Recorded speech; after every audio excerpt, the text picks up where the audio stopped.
সাল্লাল্লাহু আলাইহি ওয়াসাল্লাম। আজকের দিনে বৈঠকে সংক্ষিপ্ত সময়ে বক্তব্যের বিষয় সালাত, নামাজ। সালাত সম্পর্কে এক গুরুত্বপূর্ণ সংক্ষিপ্ত তথ্যবহুল বিবরণের চেষ্টা করব ইনশাআল্লাহুল আজিজ। প্রারম্ভের আলোচনা হবে সালাত আদায় করতেই হবে। তারপরের আলোচনা হবে যারা সালাত আদায় করে না তারা কেমন। তারপরের আলোচনা হবে যারা সালাত আদায় করে কিন্তু রাসূলের পদ্ধতিতে করে না তারা কেমন। তারপরের সংক্ষিপ্ত কথা হবে কিভাবে সালাত আদায় করতে হবে। আমরা অবশ্য অনেকক্ষণ থেকে বিরক্ত বোধ করছিলাম যে আসলে যেখানে যেতে চাচ্ছি সেখানে কি যাওয়া যাবে না। ঘটনাটা সর্বপ্রথম যেদিন দিল্লি যাই কেন জানি সেরকম মনে হচ্ছে না। তো কয়েকদিন গাড়ি যখন যেতে থাকলো ট্রেন, তখন এক পর্যায়ে ভাবলাম গাড়ি মনে হয় আর দিল্লি যেতে পারবে না। মানে ভাবে মনে হচ্ছে ক্লান্তি, বিরক্তি। তো আসতেই আছি, মনে করছি যে আসলে কি প্রোগ্রাম আছে কত দূরে, কোথায় যে আসলাম। তো দেখি এখন আপনারা, তো যেটুকু বিরক্তি বোধ করছিলাম তা কমে গেছে। আপনারা যে যেখানে আছেন, যেহেতু খুব কষ্ট করে আপনাদের জন্য এসেছি, দয়া করে যে যেখানে আছেন রাস্তাঘাটে, দোকানপাটে, দয়া করে আপনার কাজ বন্ধ করে আপনার প্রয়োজন ত্যাগ করে আসুন। আপনার সাথে কিছু কথা আছে, আপনার কিছু না কিছু উপকার করবো ইনশাআল্লাহ। সম্মানিত দিনী ভাই বোন, ইবাদতের জগতে সবচেয়ে দামি ইবাদত সিয়াম, রোজা। জানি না আজকে সিয়াম ছিলেন কিনা, কি ভালোবাসা দেখাচ্ছেন, আসলে কি করতে চাচ্ছেন যদি আমিও বুঝি না। কেননা আপনার লক্ষ্য উদ্দেশ্যকে আমি জানি, কিন্তু সেটা আপনার কোনো ভালো লক্ষ্য উদ্দেশ্য নয়। ছেলে মেয়েকে কিভাবে লালন পালন করতে হবে সেটা কিভাবে আপনি বুঝলেন সেটা আমি বুঝিনি। কিভাবে ছেলে মেয়ের নাম রাখলেন, যেভাবে রাখলেন সেটা আসলে তো এটা নয়। একটা ছেলের মেধা ভালো তাই আপনি তাকে ভালো পড়তে দিলেন, একটা ডাক্তার করবেন, ইঞ্জিনিয়ার করবেন, ভালো কথা। এদিকে আপনি জাতির উপকার করতে পারছেন মনে হচ্ছে। প্রায় ডাক্তারই, বলি না যে ব্যতিক্রম নেই, প্রায় ডাক্তারই ওই কোম্পানির ওষুধ লিখে যে কোম্পানি তাকে টাকা দিয়েছে। তাহলে আপনি যে এই ছেলেটার পিছনে এত পয়সা ব্যয় করলেন, তা এটা কি হলো? আমরা তো মনে করি এরকম বাপ, চাঁপাইনবাবগঞ্জের ভাষাতে আমও গেল, ছালাও গেল, কাঁদতে কাঁদতে দুই চোখও গেল। ভাবলেন যে আমার ছেলেটা মেধাবী, একটা ইঞ্জিনিয়ার হবে, তো দেখা গেল প্রায় চোর। আর যদি খুব মেধাবী হয়, বিদেশে যায়, বড় শিক্ষা অর্জন করে, তো লন্ডন আমেরিকার বিদেশিরা তাকে বড় চাকরি দেবে না, মানগত দেবে না। তখন ওকে কি করেছে, সুইপার যারা টয়লেট পরিষ্কার করে ওদের প্রধান করেছে, বেতন দিয়েছে 5 লাখ। তখনও ভাবছে যে ঢাকা যদি আমি পিজির ডাক্তার হয়ে তবু তো বেতন 3 লাখ। তো যারা সুইপার তাদের ম্যানেজার হলে কি হবে, টাকা তো পাচ্ছি। তো ওখানে আছে। তাহলে আপনার লক্ষ্য উদ্দেশ্য কি? আপনি কি করতে চাচ্ছেন, কি বা করতে পারেন? ধরেন আমি পুরো গাজীপুরের লোককে চ্যালেঞ্জ করলাম, টাঙ্গাইলের লোককে, যে আপনার ছেলে মেয়েদের কি হয়েছে। আপনার ছেলে যখন ঘুম থেকে উঠে ক্লাসে যায় তখনই গিয়ে বলে, ও কালিমা তোমার আকাশ, ও কালিমা তোমার বাতাস। তা আকাশ বাতাস তো কালিমার নয়। তা আপনার ছেলে মেয়ে তো বলছে, আপনিও বলছেন। আল্লাহ রসুল যেভাবে বলেছেন তাতে আপনার জাহান্নামে যেতে বাকি আছে, মরেননি তাই। মরলেই যেতে হবে, কেন? শিরক। রাসূল সাল্লাল্লাহু আলাইহি সাল্লাম বলেছেন, আল্লাহ তাআলা বিচারের মাঠে আসবেন, তখন বলবেন, আদম সন্তান, তুমি যে পরিমাণ পাপ নিয়ে এসেছো আমি সেই পরিমাণ ক্ষমা নিয়ে এসেছি। তোমার যে পরিমাণ পাপ আমার সেই পরিমাণ ক্ষমা, তোমার যে পরিমাণ পাপ আমার সেই পরিমাণ ক্ষমা, তোমার পাপ যত আমার ক্ষমা তত, যদি শিরক না থাকে। তো আপনি তো জন্মসূত্রেই শিরক পেয়ে আছেন, তা আপনার জন্য তো এটা নয়। আপনি জাতির কি উপকার করতে পারেন, কি করেছেন এমন?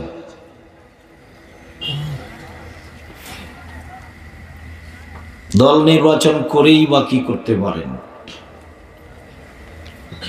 দল নির্বাচন করে তো আর একজনকে জেল হাজতে দিবেন, জমি দখল করবেন, মারবেন, ক্ষমতা দেখাবেন, দলীয় দাপট। যদিও যারা যত বড় জালেম তাদের ধ্বংসের সময় খুব কম, তাতে আপনাদের নেত্রীর সময় ছিল 45 মিনিট, ফেরাউনের এর চেয়ে কিছু কম হবে 2-3 মিনিট।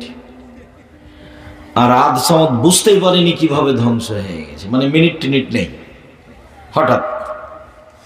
ওরা হলো সবচেয়ে বেশি ক্ষমতাধর, আদ সামদ। ওদের মতো শক্তিশালী জাতি আল্লাহ পৃথিবীতে সৃষ্টি করেননি। লাম ইউখলাক মিসলুহা ফিল বিলাদ। তাদের মতো শক্তিশালী জাতি আমি আল্লাহ পৃথিবীর কোনো দেশে কোনো জায়গাতে কখনো সৃষ্টি করব না। ওরা ফেরাউনের চেয়ে অনেক শক্তিশালী। তো ওরা কিভাবে ধ্বংস হলো ওরা সময়টা বুঝতেই পারেনি। ফেরাউন তো তবু বুঝলো, এই ডুবলাম, এই পানি খাচ্ছে, এই ডুবলাম, এই এক মিনিট হতে পারে, 1-2 মিনিট হতে পারে। জুলুম যত বেশি হয়েছে ধ্বংস তত তাড়াতাড়ি হয়েছে। আল্লাহ তাআলা জালেমকে জুলুম করতে সুযোগ দেন, যখন শাস্তি চলে আসে লাম ইউথলে, তখন আর তাকে সুযোগ দেন না। আল্লাহর ধরা বড় কঠিন। যখন তিনি কোনো অত্যাচারী সম্প্রদায়কে ধরেন তার ধরা বড় কঠিন। রাসূল সাল্লাল্লাহু আলাইহি সাল্লাম বলছেন, সিনফানি মিন উম্মতি লান তানালু শাফাআতি।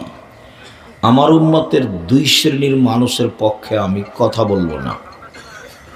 আমি মুহাম্মদ সাল্লাল্লাহু আলাইহি সাল্লাম বিচারের মাঠে আমার উম্মতের 2 শ্রেণীর মানুষের পক্ষে কথা বলবো না, ওদের ব্যাপারে আমি সুপারিশ করব না। 1 শ্রেণীর মানুষ ইমামুন জালুমুন গাসুম, স্বৈরাচারী, স্বেচ্ছাচারী, বদমেজাজি, জালেম নেতা,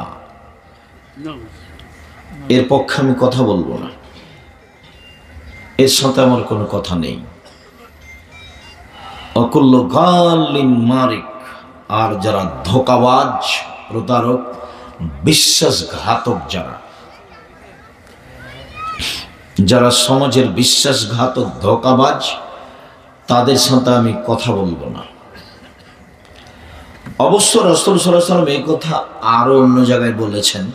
এই ছেলে, যে ওখানে তোমরা হাঁটাহাঁটি করছো, কি তোমরা কি উপকারের জন্য না কেন ওখানে কি করছো?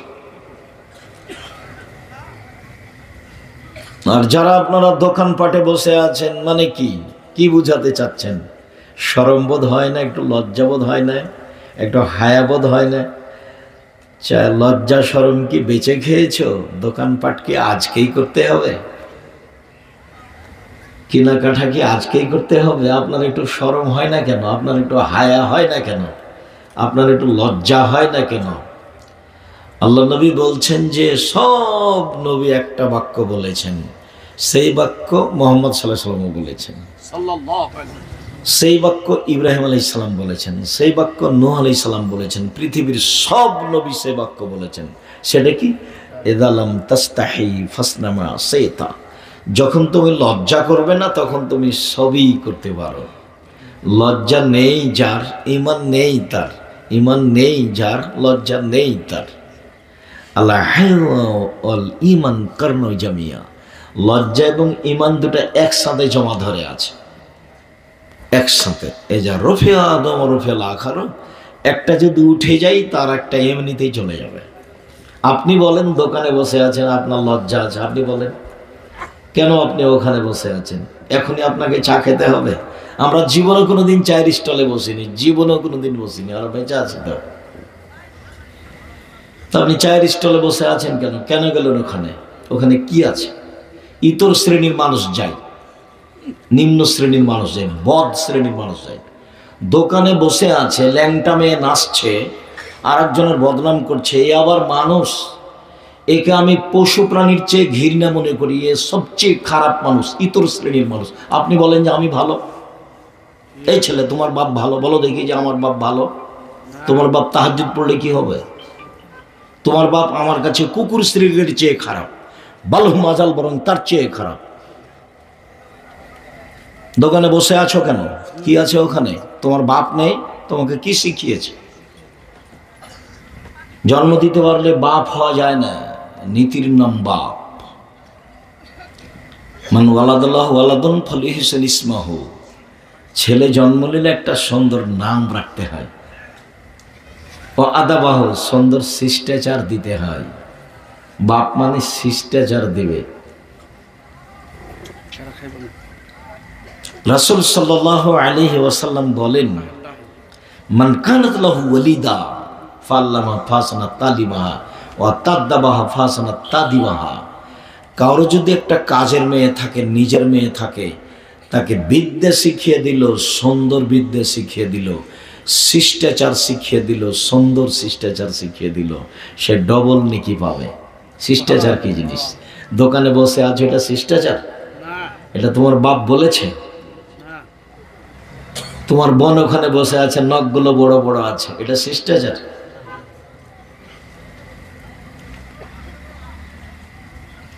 কি বুঝাতে চাও তুমি? তোমার প্যান্টটা টাকনোর নিচে আছে, এটা শিষ্টাচার? তুমি দাড়ি চাঁচো, এটা তোমার শিষ্টাচার? তুমি সিগারেট খাও, এটা তোমার শিষ্টাচার? শিষ্টাচার কি জিনিস? না তোমার বাপ বুঝে, না তোমার মা বুঝে। তো জীবন কেমন? বলে কুকুর শ্রীলের মতো, পশু প্রাণীর মতো খাই পায়খানা করে দিন কাটে। ও তো ধর্মকর্ম জানে না। এই ছেলে, এক গিলাস পানি পান করলে 5টা বিধান লাগে, তার নাম ধর্ম, তার নাম ইসলাম ধর্ম। মাত্র এক গিলাস পানি পান করতে কয়টা বিধান লাগে? 5টা। তার মানে একজনের কথা দিয়ে চলে, যার নাম মুহাম্মদ সাল্লাল্লাহু আলাইহি সাল্লাম। পৃথিবীর কারোর কথা চলে না, উমারেরও চলে না। একজন মানুষের কথা দিয়ে চলে, যার নাম মুহাম্মদ সাল্লাল্লাহু আলাইহি সাল্লাম। তো বলো তোমার কোনটা শিষ্টাচার?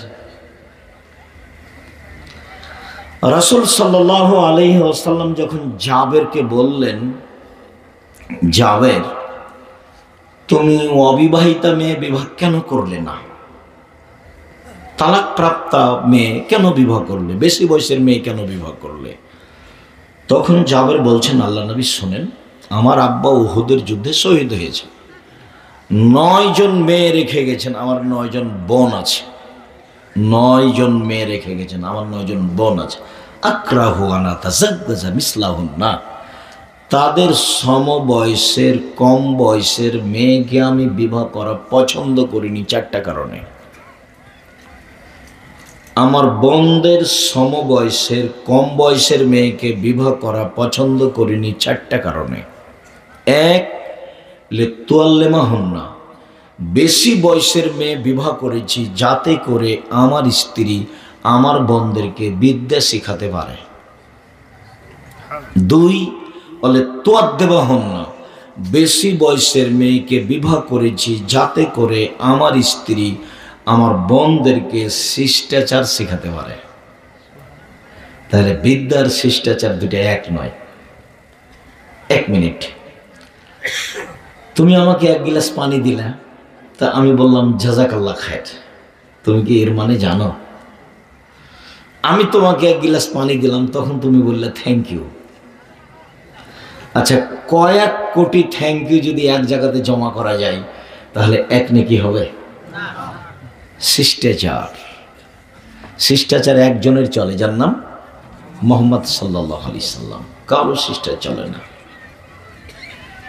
তুমি 1 গিলাস পানি দিলে, আমি বললাম জাযাকাল্লাহ খায়ের, তুমি জানো এর মানে কি? এর মানে হলো যে তুমি যে 1 গিলাস পানি দিলে, তা আমি তোমার আর কি উপকার করতে পারি?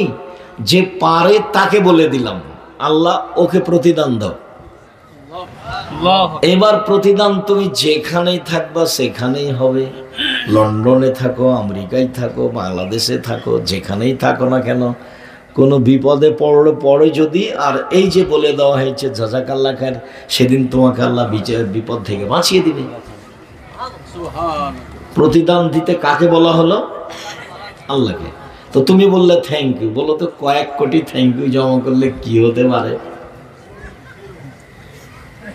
তুমি বললে আসসালামু আলাইকুম, তো এটা কি জানো? ইহুদিরা আমাদের নবীকে সালাম দিতেন কোন আশায়? খালি যদি মোহাম্মদ বলেন একটু ওয়ালাইকুম আসসালাম, তাহলে কাজ হয়ে গেছে। তা আল্লাহ রসুল সে পর্যন্ত বলতেন না। কেউ যদি বলতো আসসালামু আলাইকুম, তখন আল্লাহ রসুল বলতেন ওয়ালাইকুম। তুমি যা বললে তাই। আল্লাহ রসুল কখনো বলেননি যে ওয়ালাইকুম আসসালাম, শান্তিও তোমাদের উপরে হোক, আমি মোহাম্মদ সাল্লাল্লাহু আলাইহি সাল্লাম বলছি, এই কথা তিনি বলেননি। তিনি বলেছেন ওয়ালাইকুম। তো আসসালামু আলাইকুম এটা শিষ্টাচার। তুমি বলো এখন গুড মর্নিং বলো, না যেটাই বলো, সকালে বলো, সন্ধ্যায় বলো, কয়েক কোটি যদি গুড মর্নিং এক জায়গাতে জমা করো, তাহলে কয় নাকি হবে? শিষ্টাচার। শিষ্টাচার কি জিনিস? শিষ্টাচার খাওয়ার জিনিস। কি জিনিস? খাওয়ার জিনিস। কিভাবে খেতে হবে? ডান হাতে। আগের পক্ষের স্বামীর ছেলে, উম্মু সালমার আগের স্বামীর ছেলে আবু সালমার ছেলে হলো উমর ইবনে আবি সালমা। তো মোহাম্মদ সাল্লাল্লাহু আলাইহি সাল্লামের সাথে খেতে বসেছেন মোহাম্মদ সাল্লাল্লাহু আলাইহি সাল্লামের স্ত্রীর আগের স্বামীর ছেলে।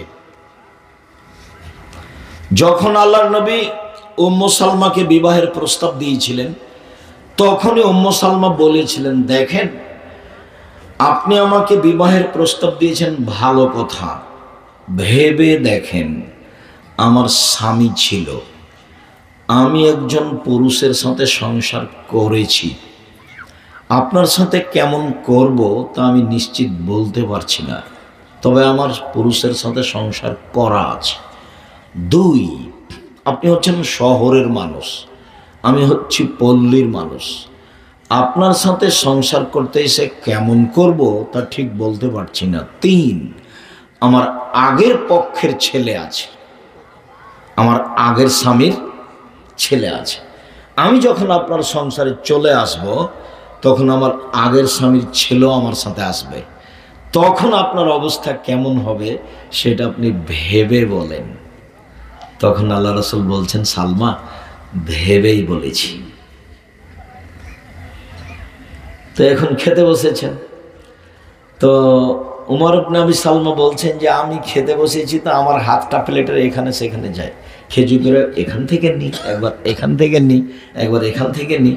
তো আল্লাহ রসুল বলছেন শিষ্টাচার, আল্লাহ রসুল বলছেন এই সাম্মিল্লাহ, বিসমিল্লাহ বলো, কুল বিয়ানিমি, ডান হাতে খাও, কুল মিম্মাইয়ালি, পাশ থেকে খাও। শিষ্টাচার। তোমার মা তোমার ছোট বোনকে দুধ খাওয়ায়, যখন দুধে মুখ দেয় তখন তোমার মাকে বলতে হবে বিসমিল্লাহ। যদি তোমার মা বিসমিল্লাহ না বলে তো এই দুধ শয়তান খাবে, নিশ্চিত খাবে, অবধারিত খাবে, নবী বলেছেন খাবে, অতএব খাবেই খাবে। আল্লাহ রাসূল বলছেন ইন্না শায়তান ইস্তাহিলু তাম আল্লাহ ইউসকারমুলাই, নিশ্চয় শয়তান ওই খাদ্য খায় যে খাদ্যে বিসমিল্লাহ বলা হয় না, খাবেই। হাদিস বুখারী মুসলিম, খাবে। শিষ্টাচার। তো তোমার মাও শিষ্টাচার জানে না, দুধ খাওয়ানো। আল্লাহর নবী, আমি বেশি বয়সের মেয়ে বিবাহ করেছি এই উদ্দেশ্যে যে আমার স্ত্রী আমার বোনদেরকে শিষ্টাচার শিখাবে।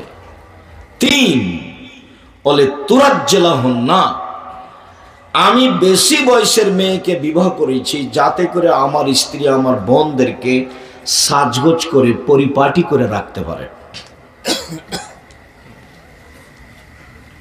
4, বলে তাকুমা আলাইহিন্না, আমি বেশি বয়সের মেয়েকে বিবাহ করেছি যাতে করে আমার স্ত্রী আমার বোনদেরকে পাহারা দিতে পারে। পাহারা, মা হলো পাহারাদার। আমি বলিনি এই কথা, এই কথা মুহাম্মদ সাল্লাল্লাহু আলাইহি ওয়াসাল্লাম বলেছেন, হাদিস বুখারী মুসলিম। যাদের তার বিবরণ পেশ করলেন আল্লাহ রাসূল তার সমর্থন করলেন। তো বলো তো, এখন মূল উদ্দেশ্যে ফিরে যাই। বলো তোমার বাপ মা কি করেছে? তোমার আর তোমার বাপের আর তোমার মায়ের আর তোমার বোনের অবস্থা দেখলে না আমার মনে হয় খালি ওই যে ছোটকালে পড়েছিলাম, বাবু বলছে মাঝি চাঁদ কেন বাড়ে কমে রে। তাকে আর জানি মাঝি, তাকে আর জানি বাবু। ও দেখি তোর জীবনটা চারায় নাই মিছে। আবার কিছু দেখি মাঝি তোর জীবনটা আটা নাই মিছে, দেখি তোর 12 নাই মিছে। যখন 12 পর্যন্ত গেছে তখন বাতাস উঠেছে, নৌকা হিলে উঠেছে। তখন মাঝি বলছে বাবু সাঁতার জানো বাবু? তখন বাবু কি বলছে? না রে মাঝি, না আমি তো সাঁতার জানি না। তখন মাঝি বলছে বাবু এখন দেখি তোমার জীবন 16 আনাই মিছে। তোমার বাপ আর তোমার মা আর তোমার জীবন আমার কাছে 16 আনাই মিছে। কি যে করলে জীবনে তা আমি বুঝতে পারলাম না। আমি তোমাকে, তোমার মাকে, তোমার বাপকে এইসব বিদ্যাকে আমি স্বীকার করিনি। যে বিদ্যা তোমার ক্ষতি করে, যে বিদ্যা তোমাকে শিষ্টাচার শিখাতে পারে না, যে বিদ্যা তোমাকে রাসূলের নিয়ম কানুন শিখাতে পারে না, সেই বিদ্যা দিয়ে কি হবে জাতির? সেই বিদ্যার ফলাফল হলো ও কালিমা তোমার আকাশ, ও কালিমা তোমার বাতাস। ঠাকুর, আরে ঠাকুর বাঙালিদের শত্রু, ঠাকুর মুসলমানের শত্রু, ঠাকুর ঢাকা বিশ্ববিদ্যালয়ের শত্রু, ঠাকুর হলো জাতীয় শত্রু। যখন ভারত বাংলাদেশ পাকিস্তানের মুসলমানেরা ইংরেজদের হাতে নির্যাতিত, তখন ঠাকুর লন্ডনে মুছ পাকায়, তার নাম ঠাকুর। সেই ঠাকুরের গান তোমার চলে। তুমি কি করেছো? কবে তুমি বলেছো? একটু বলেছো? আমি তো দিন রাত বলছি। আমি তোমাকেও হিসাব করিনি, তোমার শিক্ষককে হিসাব করিনি। আর ওই সব মারামারি, হইচই, দাঙ্গামা, হাঙ্গামা, লুটতোয়াজার, মারামারি, জেল, হাজত, ওগুলো তো মানে হায়ানার কাজ, পশু প্রাণীর কাজ। ওটা মানুষের কেন? তোমাকে তো আমি চিনি, তুমি তো দড়িয়া বেড়াও অমুকের চরিত্র ফুলের মতো পবিত্র। তুমি কি জানো তাকে? তুমি কি চিনো? এই ছেলে, 3 শ্রেণীর মানুষের সাথে আল্লাহ বিচারের মাঠে কথা বলবেন না, তার মধ্যে তোমার নেতা আছে। কি বুঝাতে যাচ্ছ আমাকে? রাসূল সাল্লাল্লাহু আলাইহি ওয়াসাল্লাম বলছেন 3 শ্রেণীর মানুষের সাথে আল্লাহ বিচারের মাঠে কথা বলবেন না। তার 1 শ্রেণীর মানুষের সাথে মুসবেল, টাকনু নিচে পায়জা প্যান্ট লুঙ্গি পরে যে তার সাথে আল্লাহ কথা বলবেন না। 2 মালিকুন কাদ্দাব, মিথ্যুক দায়িত্বশীল, গাদ্দার দায়িত্বশীল, ধোঁকাবাজ প্রতারক দায়িত্বশীল, ন্যায় পরায়ণ নয় যে, ন্যায় বিচার নেই যার, সত্য কথা নেই যার, সে হলো গাদ্দার। বিচারের মাঠে তার পিছে, তার পাছার সামনে একটা পতাকা লাগা থাকবে, পতাকা গাড়া থাকবে। যে যত বড় গাদ্দার পতাকা তত বড় হবে। বুখারী মুসলিম। বিশ্বাসঘাতক। তুমি দেখো জামিয়া সালাফের সম্মেলনের বক্তব্যের নাম হলো আত্মসাৎ। বক্তব্যের নাম কি? আত্মসাৎ। 3 শ্রেণীর মানুষের সাথে আল্লাহ কথা বলবেন না। তার 2য় শ্রেণীর মানুষ হচ্ছে মিথ্যুক দায়িত্বশীল, মিথ্যুক হেড মৌলানা, মিথ্যুক হেডমাস্টার, মিথ্যুক প্রিন্সিপাল, মিথ্যুক ভাইস চ্যান্সেলর, মিথ্যুক জেল সুপার, মিথ্যুক চেয়ারম্যান, মিথ্যুক মেম্বার, মিথ্যুক এমপি, মিথ্যুক মন্ত্রী, মিথ্যুক ডিসি, মিথ্যুক এডিসি, মিথ্যুক যারা যেখানে দায়িত্ব পালন করছে মিথ্যা কথাই। তার সাথে আল্লাহ কথা বলবেন না বিচার মাঠে। সে প্রতি বছর যদি হজ করে, প্রতি মাসে উমরা করে, হবে না। এসব উমরার দাম নেই। মিথ্যুকের সাথে আল্লাহ কথা বলবেন না। 3 শেখুল জানিন, বেশি বয়সে জেনা করে যে, তার সাথে আল্লাহ কথা বলবেন না।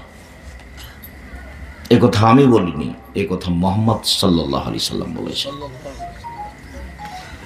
এখানে আমার কিছু করার নেই, তোমারও কিছু করার নেই। সম্মানিত দিনী ভাই বোন, বলছিলাম আবারও, যে যেখানে আছেন দয়া করে কাজ ত্যাগ করুন। বোকামির পরিচয় দিয়ে সফলতা অর্জন করা যাবে না। আর এরকম বৈঠক প্রতিদিন করা যায় না, আর ইচ্ছা করলে আমরা আসতে পারি না। আমি খুব ভালোভাবে বুঝি, আমার তদন্তে আমি 90 সাল থেকে মাঠে আছি, তাতে আমি বুঝেছি যে শতকরা 95 জন বক্তা মিথ্যা কথার ভিত্তিতে ধর্ম প্রচার করে। শতকরা 98 জন মুফাসসির মিথ্যু। রাসূল সাল্লাল্লাহু আলাইহি ওয়াসাল্লাম বলছেন, আমার জীবনে বড় ভয়, আমি আশঙ্কা করে যাচ্ছি জাতির উপরে। পৃথিবীর মানুষ শুনে রেখো, আমি আমার উম্মতের উপরে আশঙ্কা করে গেলাম, আমার উম্মত গোপন পাপে লিপ্ত হবে, এটা আমার ভয়। আমার উম্মত গোপন পাপে লিপ্ত হবে, এটাই আমার ভয়। আমি আশঙ্কা প্রকাশ করে গেলাম জাতির সামনে। তোমার হাতে বড় মোবাইল আছে, ল্যাংটা মেয়ে নাচে, তোমার বোনের হাতেও আছে, দেখো তোমার মায়ের হাতেও আছে, দেখো তোমার বাপের হাতেও আছে। তাহলে এ বাড়ি হলো জেনাই সয়লাভ, বন্যাতে সয়লাভ হয় নাকি ভাইজান? বন্যাতে কি হয়? সয়লাভ হয়। এখন কিসে সয়লাভ? জেনাই, জেনার সয়লাভ, জেনার বন্যায়। আল্লাহ রাসূল বলছেন, আইনানে তাজনানে জেনা হুমান নাজরো, দুই চোখের জেনা হচ্ছে চোখ দিয়ে দেখা। আর লজনানে জেনা হুমাল ইস্তেমাও, দুই কানের জেনা হচ্ছে কান দিয়ে শোনা। ওয়ালিয়াদ জেনা হাল বাতস, হাতের জেনা হচ্ছে হাত দিয়ে ধরা। রিজল জেনা হাল মাসি, পায়ের জেনা হচ্ছে এই পথে চলা। জেনাল কালব তাতামানা তাস্তাহি, অন্তরের জেনা হচ্ছে পরিকল্পনা করা। জেনাল লিসানু নুতক, জিহ্বার জেনা হচ্ছে কথা বলা। কি বুঝাতে চাও তুমি? হাদিস বুখারী মুসলিম। তোমার বিদ্যাকে কবর দিতে এসেছি। ভুল বুঝেছে তোমার বাপ, ভুল বুঝেছো তুমি, ভুল বুঝেছে তোমার মা। তোমাকে দিয়ে জাতির কিছু হবে না, তুমি জাতির কিছু করতেও পারবে না। এই বিদ্যা দিয়ে কিছু হবে না। তুমি জাতির বিরুদ্ধে কলম ধরতে পারবে না, জাতির বিরুদ্ধে মুখ খুলতে পারবে না। তুমি আর একজনের অধীনে থাকো, তুমি আর একজনের অধীনে চলো, অথচ সেখানে যেতে হবে না। পয়সা উপার্জনের 4টা পথ, দিন রাত বলছি। পয়সা উপার্জনের কয়টা পথ? 4টা। একটা দিন মজুরি, সন্ধ্যায় টাকা শেষ হবে, ভালো হোক, সন্ধ্যায় হয়ে টাকা শেষ হোক, মরে গেলাম শেষ। 2 চাকরি, 25 দিনে টাকা শেষ হবে সাধারণত। 5 দিন ধার কর্য করে চলবে, বাপ মার সহযোগিতা করা যাবে না সাধারণত। 3 জমি চাষ সমান সমান, না হয় লস। ভাইজান জমি চাষ বুঝেন? জি, জমি চাষ হয় সমান সমান, না হয় লস। 4 ব্যবসা। তখন আল্লাহ রাসূল বলছেন, আত্তাজিরা সাদুকাল আমিন ইয়াকুনু ইয়ামাল কিয়ামা মা শুহাদা ওয়া সিদ্দিকুন নবীন। সত্যবাদী বিশ্বস্ত ব্যবসায়ীরা, সত্যবাদী বিশ্বস্ত ব্যবসায়ীরা বিচারের মাঠে নবীদের সাথে থাকবেন। সুবহানাল্লাহ। এই একটা ভিন্ন কথা হয়ে গেল না? নবীর সাথে থাকা যায় না সহজে। 1 মিনিট, এই কথাটাতে আবার ফিরে আসবো ইনশাআল্লাহ। 1 মিনিট। কোরাইব বলছেন যে আমি একদা রাসূলের সাথে ছিলাম, তো রাতে আমি রাসূলের কাছে অজুর পানি নিয়ে গেলাম আর মেশক। তো আল্লাহ রাসূল আমার প্রতি খুশি হয়ে বলছেন, সালমা সেইতা, চাও কিছু চাও, তোমার কাজে আমি খুব খুশি হয়েছি। ওরকম মালিক হয়, খুশি হয়। কখন মালিক খুশি হয়? আহমদ জি, হ্যাঁ ঠিক আছে। খালেদ নেই, খালেদ নেই, খালেদ নেই। অনেকক্ষণ পরে এসে বলছে, স্যার কিছু বলছি না। খালেদ তোকে দিয়ে হবে না রে, তুই যা। আগের যে বললো ওর উপরে খুব খুশি। তো রাসূল খুশি হয়েছেন অজুর পানি আর মেশক পেয়ে। তখন বলছেন যে তুমি চাও, যা চাবে চাও। তখন সাহাবী বলছেন যে আপনার সাথে জান্নাতে থাকতে চাই। তখন আল্লাহ রাসূল বলছেন, আওয়া গায়রা দালিক, না না না না না, এটা নয়, অন্য কিছু চাও, অন্য কিছু চাও, অন্য কিছু চাও। তখন আল্লাহ রাসূল বলছেন, সাহাবী বলছেন, হোয়া জাকা, ওটাই চাই, অন্য কিছু চায় না। তখন আল্লাহ রাসূল বলছেন যে ইন্নী আলা নাফসিক বিকাসরাতিস সুজুদ, তুমি একটু বেশি বেশি নফল সালাত আদায় করে তাহাজ্জুদ পড়ে আমাকে সাহায্য করো। আমি তোমাকে এই সরাসরি নিয়ে থাকতে পারবো না, ওইরকম সুযোগ নেই, তবে তুমি আমাকে সাহায্য করো। কি দিয়ে সাহায্য করবে মুহাম্মদ সাল্লাল্লাহু আলাইহি সাল্লামকে? তাহাজ্জুদ পড়ে, তাহলে সুযোগ হতে পারে। এক। দুই, রাসূল সাল্লাল্লাহু আলাইহি সাল্লাম বললেন, শোনো, কেউ যদি দুইটা মেয়ের লালন পালন করে, বেটি দুইটা মেয়ের লালন পালন করে, তখন বলেছেন এক, আল্লামাহুন্না, তাকে বিদ্যা শিখিয়ে দিল, ও আদাবাহুন্না, তাকে শিষ্টাচার শিখিয়ে দিল, ও আহসানা ইলাইহিন্না, তার সাথে ভালো চাল চলন করলো। শিষ্টাচার কোনো জায়গাতে ছেড়ে নেই, শিষ্টাচার ছাড়া বিদ্যাই নেই। তাহলে এই পিতে আর আল্লাহর নবী জান্নাতে এইভাবে থাকবেন। তখন আঙ্গুলটি জমা করে দিলেন। তবে কেউ যদি এতিমের লালন পালন করে, সেও ব্যক্তিও আমার সাথে জান্নাতে থাকবে, তবে এরকম। বুঝা গেল না মনে হয়? একেবারে পাশে নয়। আর মেয়ে লালন পালন করলে একেবারে পাশে। 10টা ছেলে যদি মাস্টার ডিগ্রি পাস করেন, তো 1 পয়সা লাভ নেই। তো করাবো কেন? জন্ম দিয়েছেন এই জন্য। ওটা তো জিম্মেদারি, ওটা হলো জিম্মেদারি। আকিকা হলো জিম্মেদারি, কুরবানি হলো নেকির কাজ।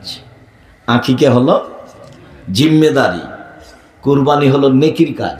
কুরবানি দিবেন না দেবেন সেটা আপনার ব্যাপার। টাকা থাকলে দেন, সুন্দর ঝকঝকে দিবেন। আর আকিকা 7 দিনের দিন দিতেই হবে। চাঁপাইনবাবগঞ্জের ভাষাতে আপনি তো দিবেন, আপনার বাপকে দিতে হবে। 7 দিনের আগে বাচ্চা মারা গেলে দিতে হবে না, 14 দিনে নেই, 21 দিনে নেই। আকিকা দিতে হবে, কানা হোক, খংড়া হোক, ল্যাংড়া হোক, দাঁত থাক আর না থাক, খালি জান থাকলেই হবে। কেন? এটা বাপের জিম্মেদারি। সম্মানিত দিনী ভাই বোন, রাসূল সাল্লাল্লাহু আলাইহি ওয়াসাল্লাম বললেন যে 2টা মেয়ের যদি কেউ লালন পালন করে, তাহলে সে ব্যক্তি আর আমি জান্নাতে একসাথে থাকব। রাসূল সাল্লাল্লাহু আলাইহি ওয়াসাল্লাম জান্নাতে থাকার ব্যাপারে বললেন যে আমাকে সাহায্য করো তাহাজ্জুদ পড়ে, তাছাড়া আমি সাথে নিয়ে থাকতে পারছি না। সম্মানিত দিনী ভাই বোন, শিষ্টাচারের বিকল্প নেই। আপনি আপনার ছেলে মেয়ে নিয়ে বিপদে পড়েছেন, সেটা আমি বুঝতে পারি, কিন্তু আপনি যেটাকে খুশি মনে করেছেন সেটাকে আমি কোনোদিন খুশি মনে করিনি। আপনি আর আপনার স্ত্রী, আপনার ছেলে মেয়ে ভুল বুঝেছেন। এটা বিদ্যা নয়, এটা শিষ্টাচার নয়, এটা সামাজিক প্রয়োজন। এটা হলো সামাজিক প্রয়োজন। সামাজিক প্রয়োজন এটা শিখুক, কিন্তু বিদ্যা যেটা দিয়ে আল্লাহকে চেনা যাবে, বিদ্যা যেটা দিয়ে শিষ্টাচার শেখা যাবে। সব নবীর শিষ্টাচার 10টি, সব নবীর খাসলাত 10টি অভ্যাস, খাসলাত 10টি অভ্যাস সব নবীর। এক, এফল্লোহা, দাড়ি বড় করতে হবে। এটা সব নবীর শিষ্টাচার, সব নবীর অভ্যাস, সব নবীর স্বভাব, সব নবীর খাসলাত, শিষ্টাচার। দাড়ি ছোট করা কাবিরা গুনাহ, চেঁচে ফেলা কাবিরা গুনাহ। দাড়ি চেঁচে ফেললে চোখের পাওয়ার কমে যাবে, দাড়ি চেঁচে ফেললে স্ত্রী মিলনের ক্ষমতা কমে যাবে, দাড়ি চেঁচে ফেললে অভিশাপ হবে। কেন? ও এখন নারী হতে চায়। এজন্য যেসব পুরুষ নারীর সাদৃশ্য অবলম্বন করতে চায়, তাদের উপরে অভিশাপ হবে। আর যেসব নারী পুরুষ হতে চায়, তাদের উপরে অভিশাপ হবে, এবং তারা কখনো জান্নাতে যাবে না। 3 শ্রেণীর মানুষ কখনো জান্নাতে যাবে না। এক, মুদমিনুল খামর, নিয়মিত বিড়ি, তামাক, জর্দা, সিগারেট, গুল, নেশাদার দ্রব্য খায়, পান করে, যে সে কখনো জান্নাতে যাবে না। আল্লাহ কাউকে ইচ্ছা করে জান্নাতে দিয়ে দেন, সেটা তার ব্যাপার। ফেরাউনকে দিলে কে বিচার করতে পারবে? ফেরাউনকে যদি আল্লাহ জান্নাতে দিয়ে দেন, কেউ বিচার করতে পারবে? হ্যাঁ, এটা কেন? এ কথা কেউ বলতে পারবে? ইনতুয়াজ্জিবহুম ফাইন্নাহুম ইবাদুকা, তুমি যদি শাস্তি দাও, এটা তোমার বান্দা, আমার কি করার আছে? হাকিম, তুমি যদি ক্ষমা করে দাও তাহলে তুমি পরাক্রমশালী, তুমি প্রজ্ঞাময়, কে তোমাকে ঠেকাতে পারে? তবে নিয়মিত বিড়ি, তামাক, জর্দা, সিগারেট, গুল খায় যে সে জান্নাতে যাবে না, নেশাদার দ্রব্য পান করে। 2, ও রাজলাত মিনান নিসায়ে, পুরুষের বেশধারী নারী যারা পুরুষের জুতা স্যান্ডেল পরে, যারা পুরুষের শার্ট প্যান্ট পরে, যারা পুরুষের পোশাক পরে, তারা জান্নাতে যাবে না। হজ করলেও হবে না, তাহাজ্জুদ পড়লেও হবে না, 14 বার মাস্টার ডিগ্রি পাস করলেও হবে না, পরনের কাপড় খুলে ফেললেও হবে না, তাহাজ্জুদ পড়লেও হবে না, উলঙ্গ হয়ে বেড়ালেও হবে না। ওই পথই বন্ধ। যে পুরুষের পোশাক পরেছে তার জন্য জান্নাত হবে না। আল্লাহ রাসূল বলছেন, আল্লাহ অভিশাপ করেছেন ওই সব মহিলার উপরে যারা পরচুলা লাগায়, যারা গায়ে উল্কি করে নেয়, তাদের উপরে অভিশাপ। অল মুতানাম্মেসা, যারা ভুরু তোলে চিকন করে, তাদের উপরে অভিশাপ। অল মুতাফাল্লে, যারা দাঁত ছিলে চিকন করে, তাদের উপরে অভিশাপ। গড়ানে আল্লাহ রাসূল অভিশাপ করছেন যারা পরচুলা লাগায়, ভুরু তুলে চিকন করে। আপনার মেয়ে কি পড়াশোনা করেছে আমার জানা নেই, নখে নেইল পালিশ আছে। ইহুদি খ্রিস্টানদের পতিতালয়ের মেয়েদের বৈশিষ্ট্য হচ্ছে নখে নেইল পালিশ দেওয়া। ইহুদি খ্রিস্টানদের পতিতালয়ের মেয়েদের বৈশিষ্ট্য হচ্ছে নখে নেইল পালিশ দেওয়া।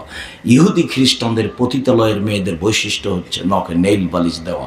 মুসলিম মেয়েরা নখে কি দিবে? মেহেদি। হাতের নখে তো দিবেই, পায়ের নখে দিতে হবে, দিতে বাধ্য। মুসলিম মেয়েরা কপালে টিপ দিবে না, হিন্দু মেয়েদের কপালে টিপ দেওয়া প্রথা। হিন্দু মেয়েকে বিবাহ করার 10টি পদ্ধতি আছে, তার একটি পদ্ধতির নাম রাক্ষসী বিবাহ। মেয়ের বাপ বিবাহ দিবে না, তো ছেলেটা যদি কপালে টিপ দিয়ে দিতে পারে তাহলে বিবাহ হয়ে গেছে, তার নাম রাক্ষসী বিবাহ। টিপ হিন্দুদের পক্ষ থেকে এসেছে, আর নেইল পালিশ এসেছে পতিতালয় থেকে ইহুদি খ্রিস্টানদের, যেটা আপনার মেয়ে হাতে দেয়। লা হাওলা ওয়ালা কুওয়াতা ইল্লা বিল্লাহ। আস্তাগফিরুল্লাহ। না বাপ জানে ধর্ম, না মা জানে ধর্ম। বুঝে না ওরা, অন্তর আছে বুঝে না, দেখেও দেখে না ওরা, চক্ষু আছে দেখে না, শুনেও শোনে না ওরা, কান আছে শোনে না। উলাইকা কালানাম, তারা পশু প্রাণীর মতো, তারা গরু ছাগলের মতো, তারা কুকুর সিরগের মতো, বালু মাজাল বরং তার চেয়ে খারাপ। বুঝে না ওরা, অন্তর আছে বুঝে না, বুঝা দরকার। দেখেও দেখে না ওরা, চক্ষু আছে দেখে না, দেখা দরকার। শুনেও শোনে না ওরা, কান আছে শুনে না। উলাইকা কালানাম, তারা পশু প্রাণীর মতো, তারা গরু ছাগলের মতো, তারা কুকুর সিরগের মতো, বালু মাজাল বরং তার চেয়ে খারাপ। আপনাকে আমি কষ্ট দিইনি, তবে যদি আপনাকে আমি বুঝাতে পারি তাহলে আমি সফল। তবে আপনি যদি মনে করেন যে আমি কষ্ট পাচ্ছি আব্দুর রাজ্জাক সাহেব, তাতে আমার কিছু আসে যায় না। আমার জীবনে কোনোদিন কোনো সভাপতি, সেক্রেটারি, দায়িত্বশীলকে হিসাব করে কথা বলতে হবে, এরকম জীবনে আমার কোনোদিন একসন্ধে আসেনি। আমি কোথাও ইমামতি করি না। কিভাবে জামিয়া সালাফিয়া চলা আমি নিজেই জানি না। গাজীপুরের লোকেরা টাকা পয়সা দেয়, সেই জন্য চলে। আব্দুর রাজ্জাক সাহেব কই, আমার তো মনেই পড়ে না কবে টাকা দিয়েছি। কেউ হয়তো বা দেয়। প্রতি মাসে বেতন লাগে 40 লক্ষ। জামিয়া সালাফে কত বেতন লাগে প্রতি মাসে? 40 লক্ষ টাকা বেতন লাগে। পত্রিকা বের হয় 16,000। কিশলাই পত্রিকা আছে, আরবি পত্রিকা আছে, অনলাইনে ইতিসাব টিভি আছে, বড় বড় বিদ্যান আছে প্রতিষ্ঠানে। 5,000-এর বেশি ছেলে মেয়ে আছে। 300 জন শিক্ষক শিক্ষিকা আছেন, সৌদি আরব নিয়ে, ইন্ডিয়া মিলে, বাংলাদেশ মিলে। 519 জন খালি এতিম আছে, এতিম অসহায়।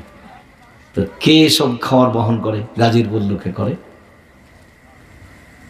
কে করে? কেউ করে, আমি আপনি করি, কেউ 2,000-5,000। জামিয়া সালাফে বৈদেশিক পয়সা দিয়ে চলে না। জামিয়া সালাফে কোনো বিত্তশালী দিয়ে চলে না। জামিয়া সালাফে কোনো সংস্থা দিয়ে চলে না। জামিয়া সালাফিয়া সরকারের কাছে পয়সা চায় না, কোনো দিনই চায় না, চাইবেও না, সরকারের কাছে দরখাস্ত করে না। এরকম প্রয়োজন জামিয়া সালাফে প্রয়োজন মনে করে না। আমি নিজেই বুঝি না কিভাবে চলে।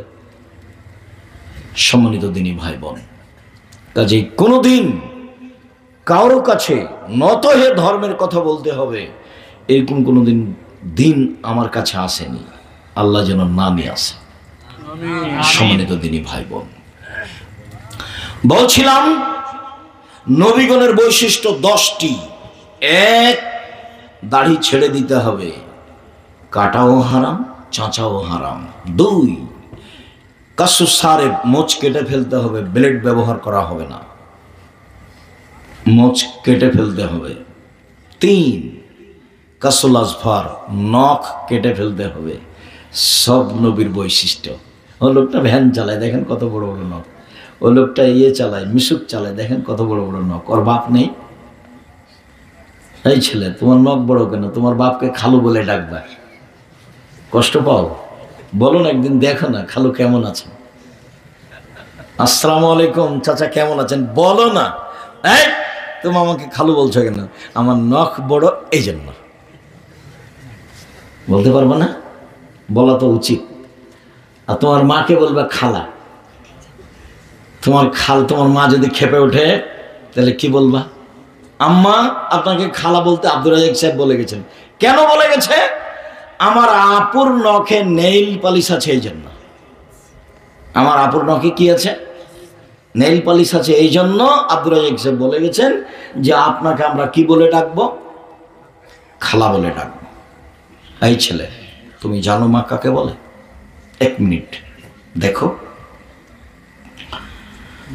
আমি এখানে মধ্যে আছে হাদিসের মধ্যে। জাবের রাদিয়াল্লাহু তাআলা আনহু বলেন, এই যা আমসাইতুম কুফুসবিয়ানাকুম, যখন তোমরা সন্ধ্যা করবা তখন তোমাদের বাচ্চাদেরকে আটকিয়ে রাখো। ছাদের উপরে নিয়ে যায় না, উঠানে আঙিনায় নিয়ে যায় না, বাইরে ফাঁকা জায়গায় নিয়ে যায় না। কেন? এখন শয়তান বের হয়েছে। বাচ্চা এখন যদি বাইরে যায় তাহলে রাতে কান্নাকাটি করবে, শয়তানের বদনজর লেগেছে। এটা কে করবে? তুমি না তোমার মা? তোমার ছোট বোনটাকে দুধ খায়, কে কন্ট্রোল করবে বলো তো দেখি? তোমার মা। তো আল্লাহ রাসূল বলছেন যে ছোট বাচ্চাকে সন্ধ্যার সময় ছাদের উপরে নিয়ে যায় না, উঠানে নিয়ে যায় না, বাহিরে নিয়ে যায় না। এখন শয়তান ছড়িয়ে পড়েছে, শয়তানের বজনন লাগলে ছেলে কান্নাকাটি করবে। 2, অগাল্লিকুল আযাব করুল্লাহ, দরজা বন্ধ করো, জ্বালানা বন্ধ করো, বিসমিল্লাহ বলো। তোমার মাকে জিজ্ঞাসা করে দেখো, আম্মা জীবনে কোনোদিন দরজা বন্ধ করার সময় তো বিসমিল্লাহ বলেন? তা তো কোনোদিন খেয়াল করিনি। আল্লাহ রাসূল বলছে, অকু কেরাবাকুম ওয়াজকুরুল্লাহ, যত জিনিসের পাতিল আছে, চাউল আছে, ডাল আছে, সরিষা আছে, তেল আছে, সবকে ঢেকে রাখো, বিসমিল্লাহ বলো। অগাত্ত আনিয়াতাকুম ওয়াজকুরুল্লাহ, যত খাদ্যের পাতিল আছে, তরকারি পাতিল আছে, ভাতের পাতিল আছে, সবকে ঢেকে রাখো, বিসমিল্লাহ বলো। কেন? রাতে কতগুলি বালা মুসিবত চলে, সেই বালা মুসিবত কোনো খাদ্য যদি খোলা থাকে তাহলে তাতে ঢুকে যাবে। সকালে যে খাবে তার অসুখ বিসুখ হবে। ভুলেও কোনোদিন বাজারে যে জিলাপি খোলা আছে এটা খায় না। ভুলেও কোনোদিন যেগুলোর মাঠে পড়ে আছে খাদ্য দেখতে পাচ্ছ ধুলাবালি পড়ছে, এগুলো খাবা না। ঢাকা না থাকলে খাওয়া হবে না। ওর ওপর দিয়ে বালা মুসিবত চলেছে, যেই খাবে তার রোগ ব্যাধি হবে। একথা আমি বলিনি, একথা মুহাম্মদ সাল্লাল্লাহু আলাইহি ওয়াসাল্লাম বলেছেন। অথফু সিরাজাকুম ওয়াজকুরুল্লাহ, যখন ঘুমাতে যাবা তখন বাল্ব অফ করো, বিসমিল্লাহ বলো। শয়তান এ দিয়ে আগুন লাগিয়ে দিতে পারে, ইঁদুর এ দিয়ে আগুন লাগিয়ে দিতে পারে, ওকে অফ করে দাও, বিসমিল্লাহ বলো। রাসূল সাল্লাল্লাহু আলাইহি ওয়াসাল্লাম বলছেন, শোনো, যদি পাতিল ঢাকার কিছুই না থাকে, শোনো, যদি দরজাতে কিছুই না থাকে, এটা আবার গাজীপুর না টাঙ্গাইল? টাঙ্গাইল, গাজীপুর টাঙ্গাইল কাছাকাছি। আব্দুর রাজাক সাহেব কি বলতে চাইলেন? টাঙ্গাইল গাজীপুর মানে বলতে চাইলাম এটা সাতক্ষীরা। সাতক্ষীরা মানে কি বলতে চাইলেন? সাতক্ষীরা মানে বলতে চাইলাম বাড়ি ঘেরা নেই। ওদিকে একটা ঘর, এদিকে একটা ঘর, মধ্যে গরুর গাড়ির রাস্তা। এই জীবন একটা ফালতু জীবন, এটা অগ্রহণীয় জীবন। দুঃখিত। গরিব মানুষ হলে চট দিয়ে ঘেরবেন, চতুর্দিক ঢোকার জায়গাতে একটা চট লাগিয়ে রাখবেন, সালাম দিয়ে ঢুকবেন। আল্লাহ রসুল বলছেন 3 শ্রেণীর মানুষ আল্লাহর জিম্মেদারিতে থাকে, নিরাপদ। তার এক শ্রেণীর মানুষ যে সালাম দিয়ে বাড়িতে ঢোকে। তো আপনার দরজায় তো নাই, কোথায় সালাম দেবেন আপনি? শিষ্টাচার কাকে বলে আমি কি দিয়ে বুঝাই আপনাকে? আপনার জীবন যে পশু প্রাণীর মতো, আমি বুঝাতে না পারলে আমি ব্যর্থ। আল্লাহ রাসূল বলছেন যে কেউ যদি সালাম দিয়ে বাড়িতে ঢোকে তখন ও কার জিম্মেদারিতে থাকে? আল্লাহ। তো আপনার তো একদিনও সালাম দেওয়া লাগে না, মানে সালাম দিবেন কোথায়? জায়গায় তো নেই, সবই তো ফাঁকা। এটা বাড়ি নয়, এটা হলো যাযাবরের বাড়ি। যাযাবর বুঝেন? এই ছেলে যাযাবর বুঝো? বাইদানি বুঝো? বাইদানি যারা ছইয়ের নিচে থাকে, ছই বুঝেন? ওই গরুর গাড়ির উপরে যেটা দেওয়া থাকে, নৌকার মতো। তা যেসব বাড়ি ঘর ঘেরা নেই, মনে কষ্ট নিও না, আমার কিছু করার নেই। গরিব মানুষ হলে চট ছাড়া দিয়ে ঘেরবে, ধনী মানুষ হলে ইট দিয়ে ঘেরবে। ইট দিয়ে ঘেরে একটা দরজা থাকবে। বাড়িতে খুব সুন্দর করে সাজালছ, জানালাতে পর্দা দিয়েছ। যত পর্দা দিয়েছ তাতে সাহাবীরা কেউ ঢুকতো না তোমাদের বাড়িতে। যেসব বাড়ি খুব ঝকঝকে কাপড়ের পর্দা দিয়ে ঢাকা আছে, আবু আইয়ুব আনসারী সে বাড়িতে ঢোকেননি। দেখো তুমি উপদেশ বই আছে, যেটা ছবি মূর্তি। ছবি মূর্তির বক্তব্য ছিল শুক্রবারে রাতে। দেখো আবু আইয়ুব আনসারী তোমাদের বাড়িতে প্রবেশ করতেন না, যেভাবে তোমাদের বাড়ি সাজানো আছে। সম্মানিত দিনী ভাই বোন, বাড়ি ঘেরা নাই, শিষ্টাচার কাকে বলে? সালাম কোথায় দেবো কোনো জায়গায় নেই। দরজা গরিব মানুষ কিছু নাই, একটা চট ছালা মুখের উপরে দেওয়া আছে। আল্লাহ রাসূল বলছেন বিসমিল্লাহ বলে তুমি এই চটের নিচে এই দরজায় একটা খড়ি রেখে দাও, সকাল পর্যন্ত শয়তানের ক্ষমতা নেই এখান দিয়ে ঢুকতে, ওর বাবাও পারবে না। আমিও কথা বলিনি, এই কথা মুহাম্মদ সাল্লাল্লাহু আলাইহি সাল্লাম বলেছেন, হাদিস বুখারী মুসলিম। তোমার মা কি করে? তোমার আব্বা বলছে যে আমার ওয়াইফ খুব ভালো রান্না করতে পারে। ঠিক বলেছে, রান্না করতে পারে। আমি বলছি তোমার আম্মা হস্তিনী, তোমার আম্মা সংসার জানে না। তোমার আম্মাকে তালাক দিতে বলিনি আমি তোমার আব্বাকে, তবে দেওয়া উচিত। দেওয়ারই পরামর্শ থাকছে, এদের সংসার চলবে না। সংসারও কাকে বলে সেটা জানে না। বড় হয়েছে, বাপে বিবাহ দিয়েছে, স্বামীর কাছে গেছে, তাই বাচ্চা হয়ে গেছে, সেজন্য মা। ও তো বাচ্চাকে দুধ খাওয়াতে জানে না। তোমার মা ভাতের পাতিল থেকে ভাত বের করতে জানে না। তোমার মা ভাতের পাতিলে চাউল দিতে জানে না। কি বলেন আব্দুর রাজ্জাক সাহেব? আমার মা 40 বছর থেকে সংসার করছে। তোমার মা 40 বছর থেকে সংসার ভুল করেছে। এবছর হজ সফরে যাওয়ার জন্য হাজি ক্যাম্পে ঢুকেছি, তখন একটা লোক বলছে স্যান্ডেল খুলেন, স্যান্ডেল খুলেন। কেন? তো বলছে যে এহরাম বাঁধবেন, এহরাম বাঁধবেন। কেন এহরাম বাঁধবো? তাহলে এহরাম বাঁধবেন না? কেন এহরাম বাঁধবো? তো আমি তো এলামলামে এহরাম বাঁধবো, এখানে কেন? তখন আমাকে বলছে ঘুমের ঘরে যদি পার হয়ে যায়, ঘুমের ঘরে যদি পার হয়ে যায়। বলে ঘুমের ঘরে পার হয়ে গেলে জরিমানা দিব। তো এখানে এহরাম বাঁধবো কেন? কদিন থেকে এরকম করেন? আপনার সাথে আমার 13 সালে দেখা হয়েছিল মনে হচ্ছে। বলে 24 বছর থেকে এখানে দায়িত্ব পালন করি, বৃদ্ধ মানুষ। এখন আমি বলছি যে ঢুকবে তাকে বলবেন 24 বছর থেকে মানুষের হজ বাতিল করেছি। 24 বছর থেকে মানুষের হজ বাতিল করেছি। কে বলেছে? আব্দুর রাজ্জাক বিন ইউসুফ বলেছেন 24 বছর থেকে মানুষের হজ বাতিল করেছি। কে বলেছেন? আব্দুর রাজ্জাক বিন ইউসুফ বলেছেন। এভাবে বলতে থাকেন, দেখা যাক কি হয়। আর এখান দিয়ে পয়সা ইনকাম করতে হবে না। শেষ পর্যন্ত যদি কোনো রুজির ব্যবস্থা না থাকে তো জামিয়া সালাফে চলে আসেন, মসজিদ পরিষ্কার করবেন, একটা বেতন দেওয়া হবে, খাবেন ইনশাআল্লাহ। এতিম অসহায়ের জন্য কোনো সমস্যা নেই। আর আপনাকে তো বলেছি আপনার মতো বাপ আমি চাইনি, আপনার মতো বাপ আমি চাইনি। আমি হাদিসের মধ্যে আছি, আপনার মতো বাপ আমি চাইনি। কেমন বাপ চেয়েছি? আবু বকর সিদ্দিকের মতো রাদিয়াল্লাহু তাআলা। আপনাকে আমি কেমন পিতা চেয়েছি? আবু বকর সিদ্দিক রাদিয়াল্লাহু তাআলা আনহুর মতো। আপনারা এই হিসাবে এই কথা বুঝতে পারলাম না, বুঝতে পারলেন না? মানে ওই যে বুখারী মুসলিমের ঘটনা, আয়েশা রাদিয়াল্লাহু তাআলা আনহা বলেন, আমরা এক সফর থেকে আসছিলাম, হঠাৎ এক জায়গাতে আমার হারটা গলার হারিয়ে গেল, খুঁজে পায় না। ওটা আমার বড় বোনের হার আসমার, আমি চেয়ে নিয়ে এসেছি। আমি বড় লজ্জার মধ্যে, সবাই আটকা পড়লো, মানুষেরা কেউ যেতে পারে না, এখানে পানি নেই, অজুও করতে পারি না, সলাতের টাইম হয়ে গেছে, সলাত আদায় করতে পারি না, মানুষ বড় বিপদে। হার খুঁজেও পাচ্ছি না, যেতেও পারছি না, অজুও করতে পারছি না, সলাত আদায় করতে পারছি না। জনগণ বলল, আবু বকর সিদ্দিক, জি কি ঘটনা ঘটিয়েছে আপনার মেয়ে, তা কি জানেন? কি ঘটিয়েছে? ও যে হার হারিয়েছে, খুঁজে পায় না, তাই এখন বলছেন আয়েশা রাদিয়াল্লাহু তাআলা আনহা, যে আবু বকর ইলাইয়া, বাপের নাম বলছেন না, আব্বা বলছেন না, বলছেন আবু বকর সিদ্দিক আমার কাছে আসলেন। তখন আমার স্বামী, আমার উরু আমার রানের উপরে মাথা দিয়ে ঘুমিয়ে আছে। আমাদের দেশে, বাংলাদেশে, গাজীপুরে, টাঙ্গাইলে যদি বাপে দেখে যে মেয়ের উরু রানের উপরে জামাই মাথা দিয়ে ঘুমিয়ে আছে, তাহলে বাপ দেখলে এভাবে ঘুরে যাবে, এভাবে ঘুরে চলে যাবে।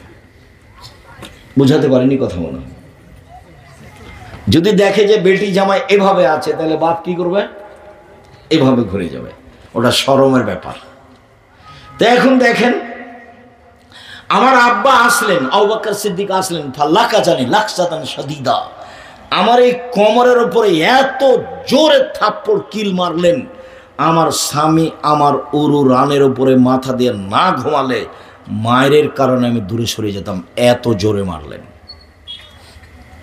এবার নেন, সবচেয়ে বড় মানুষে মারলেন। নবী রাসূল ব্যতীত আদম থেকে নিয়ে কিয়ামত পর্যন্ত সবচেয়ে দামি মানুষ হলেন আবু বকর সিদ্দিক রাদিয়াল্লাহু তাআলা।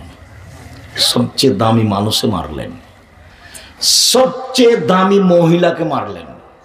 পৃথিবীতে খাদিজা ব্যতিক্রম, তবে সবচেয়ে দামি মহিলা আয়েশা রাদিয়াল্লাহু তাআলা আনহা।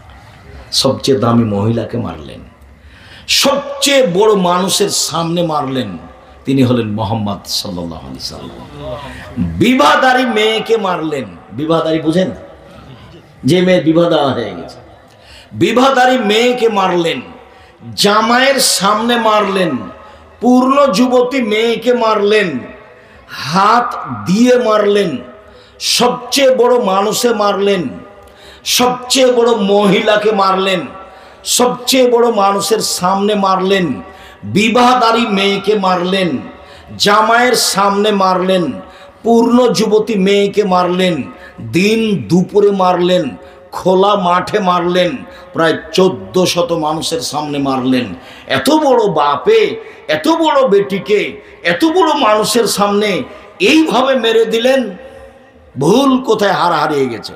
আর আপনার মেয়ে ক্লাস 10-এ পড়ে, নখে নেইল পালিশ দিয়ে বাজারে বাজারে ঘুরে, আপনি ধমক দিতে পারেন না, আপনার মতো কাপুরুষ বাপ বেঁচে থাকার চেয়ে মরে যাওয়া ভালো।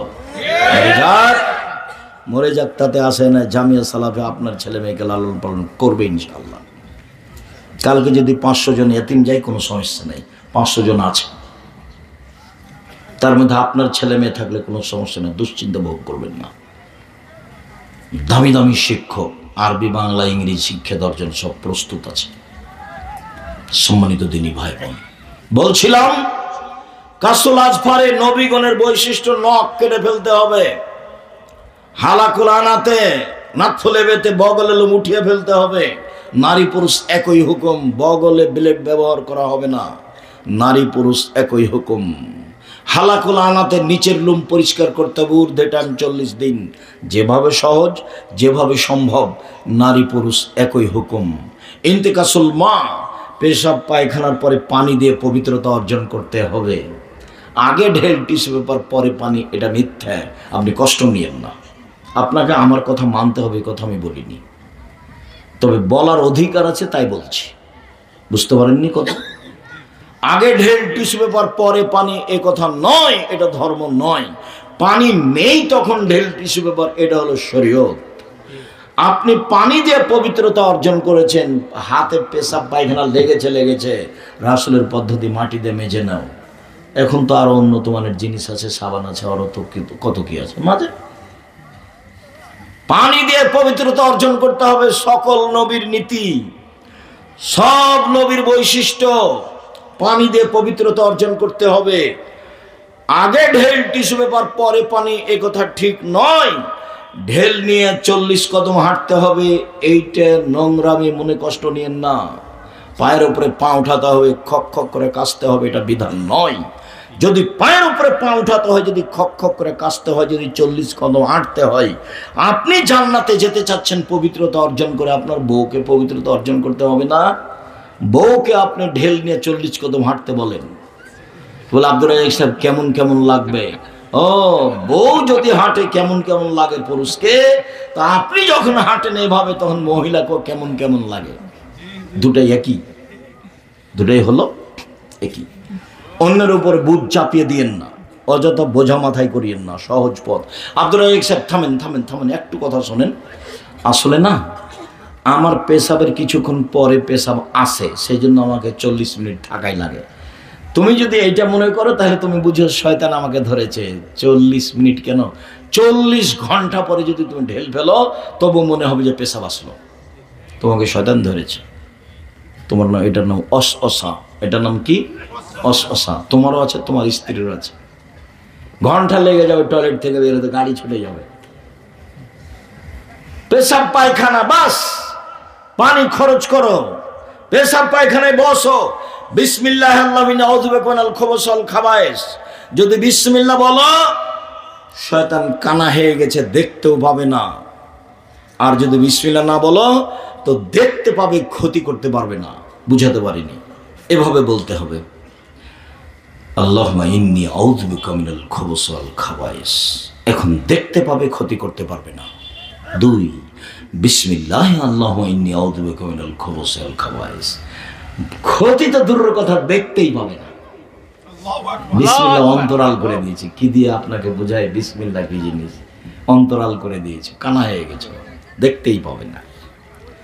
পেশাব পায়খানা থেকে পবিত্রতা অর্জনের পরে উঠে বলেন গোফরানাকা, ক্ষমা চাচ্ছি তোমার কাছে, সব ঠিকঠাক ক্ষমা হয়ে যাবে। তুমি পেশাব পায়খানার পরে পানি দিয়ে পবিত্রতা অর্জন করে হাত মেটে নাও। যা ফোটাফাটি আসছে পেশাবের, আসতে দাও, তুমি ওভাবে পাগল হয়ে না। অজু করে আবার সালাত আদায় করে নিও। যদি কোনো পথ না থাকে, এমনি পড়ে নিও। একটু পরে বলছি, কয়েক মিনিট বলবো ইনশাআল্লাহ। অসম্ভব যেটা, সেটা আল্লাহ তোমার উপরে চাপাবে না, আপনার উপরে চাপাবে না যেটা অসম্ভব। সম্মানিত দিনী ভাই বোন, আপনাকে আমি অনুরোধ জানাচ্ছিলাম, নবীগণের বৈশিষ্ট্য এইগুলি। নবীগণের বৈশিষ্ট্য পালন করার চেষ্টা করুন প্রাণপণে, পরিবারকে সুন্দর করে গড়ার চেষ্টা করুন প্রাণপণে। 1, ছেলে মেয়েকে বিদ্যা শিখিয়ে দেন। 2, শিষ্টাচার শিখিয়ে দেন, শিষ্টাচার কি জিনিস। 3, ছেলে মেয়েকে পরিপাটি করে সাজগোজ করে রাখেন।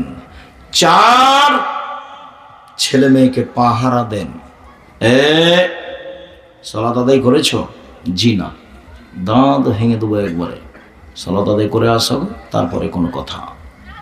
7 বছর বয়সে ছেলে মেয়েকে সালাতের জন্য বলতে হবে। 10 বছর বয়সে পিটাতে হবে। 15 বছর বয়সে ছেলে মেয়ে নামাজ পড়ে না, তখনও বাপ বেঁচে আছে, এই কথা মিথ্যে, ওর বাপ নেই। 7 বছর বয়সে ছেলে মেয়েকে সালাত আদায়ের জন্য বলতে হবে, তার নাম মা, তার নাম বাপ। 10 বছর বয়সে লাঠির মাধ্যমে সালাত আদায় করাতে হবে, তার নাম বাপ। 15 বছর বয়স হয়ে গেছে, এখন বড় হয়ে গেছে, সালাত আদায় করে না, তখনও বাপ বেঁচে আছে, কথা মিথ্যা। শুনুন, ইবাদতের জগতে সবচেয়ে দামি ইবাদত হলো সিয়াম, রোজা। বৃহস্পতিবারে আজকে রোজা ছিলেন বলে আমি ধারণা করছি। ঠগায়েন না কাউকে, মনে করিয়েন না যে আমি রোজা ছিলাম না, কাউকে ঠগিয়ে দিয়েছি, এটা আপনি মনে করিয়েন না। মোহাম্মদ সাল্লাল্লাহু আলাইহি সাল্লাম কোন কোন 2 দিন সিয়াম থাকা ভালোবাসতেন? বৃহস্পতিবার আর সোমবার। কেন বলতে পারেন?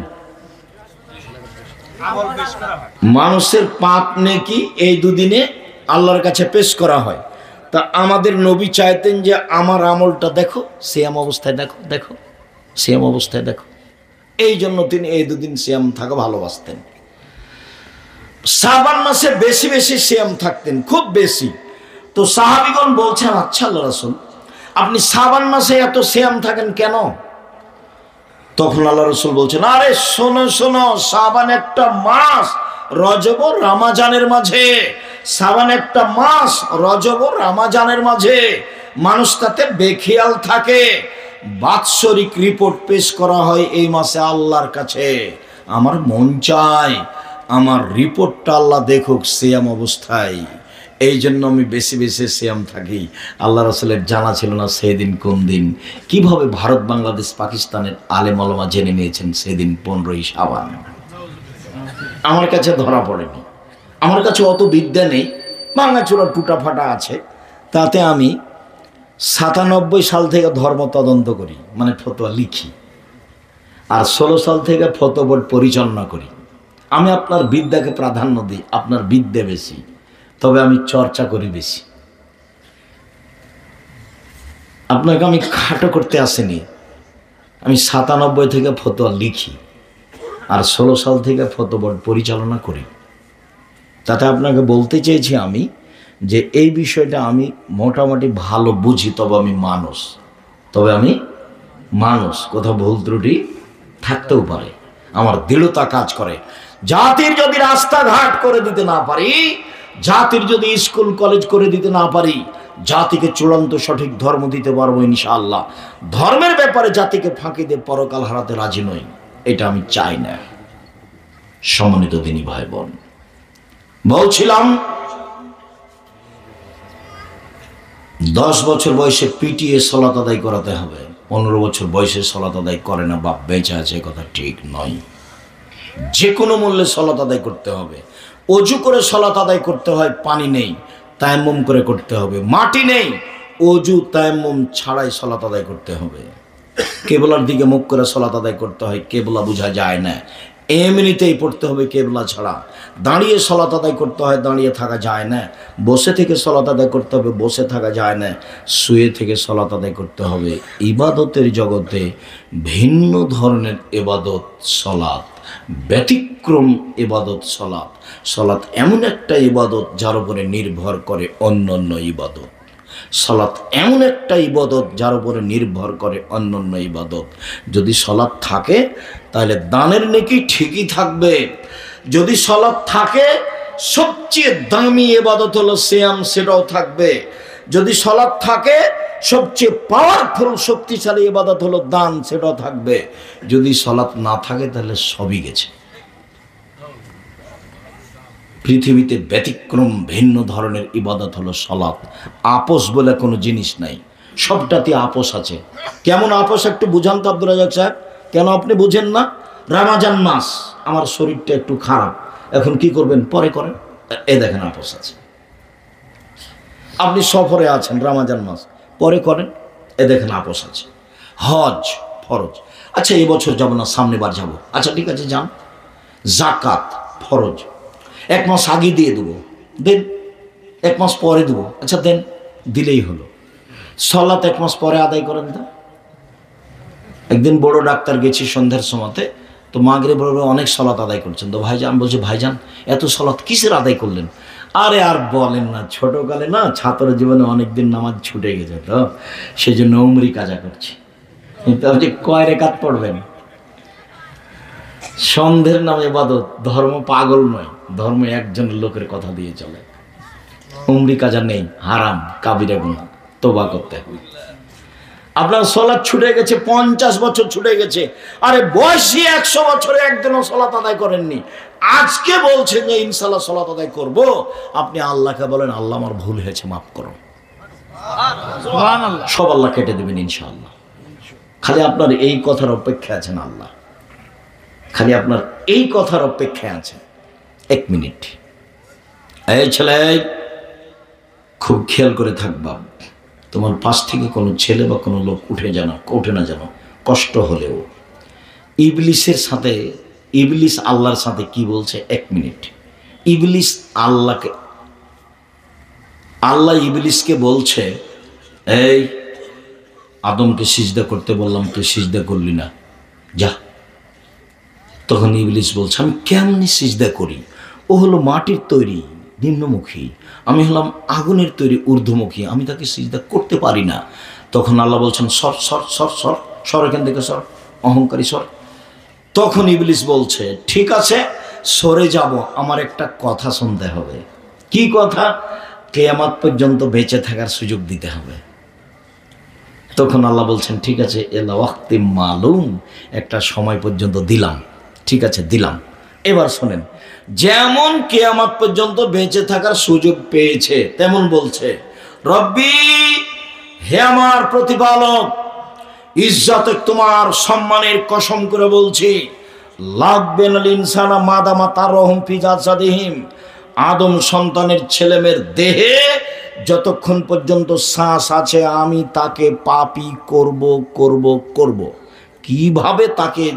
কিভাবে সে জান্নাতে যায় তা আমি দেখে ছেড়ে দেবো। আমি জাহান্নামে যাবার ও জান্নাতে যাবে, সেই জিম্মেদারি আমি নিয়েছি, ওকে আমি জান্নাতে যেতে দেব না। পৃথিবীতে সবচেয়ে রিস্কের উপরে আছে ইবলিস।